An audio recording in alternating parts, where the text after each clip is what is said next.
Hello મિત્રો, તો આજે આપણે જોવું 2024નું 3D એક એક્સ્ટ્રા એસી કેબિન. જગાભાઈ, આમાં શું ચેન્જીસ આવ્યો હોય આપણે?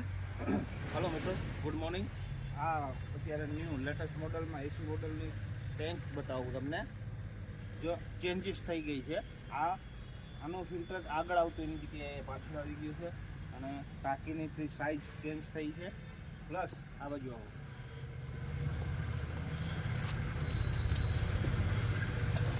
બહુ આખો પાછળની લાઇટ જે હતી એ ન્યૂ મોડલમાં એલઈડી આવી ગઈ છે. એલઈડી જે રાતના ટાઈમે બહુ ફોકસ વધારે કરે છે, એકદમ દિવસ જેવું કરી નાખે છે. આ બાજુ આવો,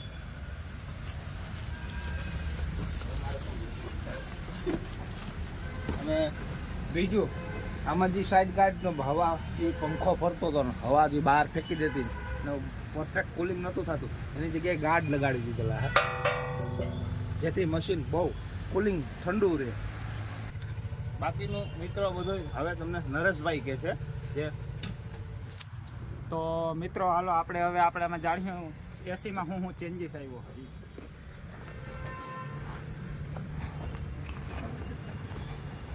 તમે જોઈ શકો છો કે એસી મોડલમાં આપણે અહીંયા એક જે ઓલી પુલી આવતી એની જગ્યાએ આનું કમ્પ્રેશન દઈ દીધું હોય. આ એસીનું કમ્પ્રેશન છે, બરાબર. આમાં સીવીસી ફિલ્ટર પણ આવી ગયું હોય.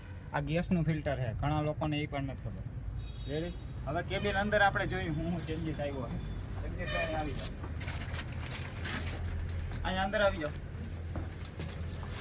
તો કેબિનમાં તો પહેલાં આપણે જોઈ લઈએ ને તો આ પાનાનો ઠેલો, ઘણ, આ અરીસો, આ સ્વિંગ લોક પિન અને મોટો ગ્રીસનો પંપ આપણે જડે છે કંપની તરફથી. પછી આમાં કિચન ને એ આપે છે, 2 કિચન આપે છે, એરવાલ આપે છે અને અરીસો લગાડવાના બોલ્ટ આપે છે.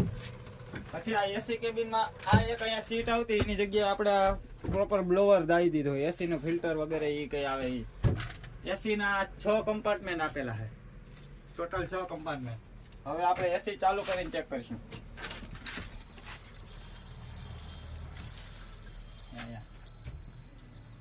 આ એસી એમનેમ આપણે ચાલુ કરવા જાઉં તો નહીં થાય કંઈ, ફરજિયાત આપણે મશીન ચાલુ જ કરવું જોઈએ.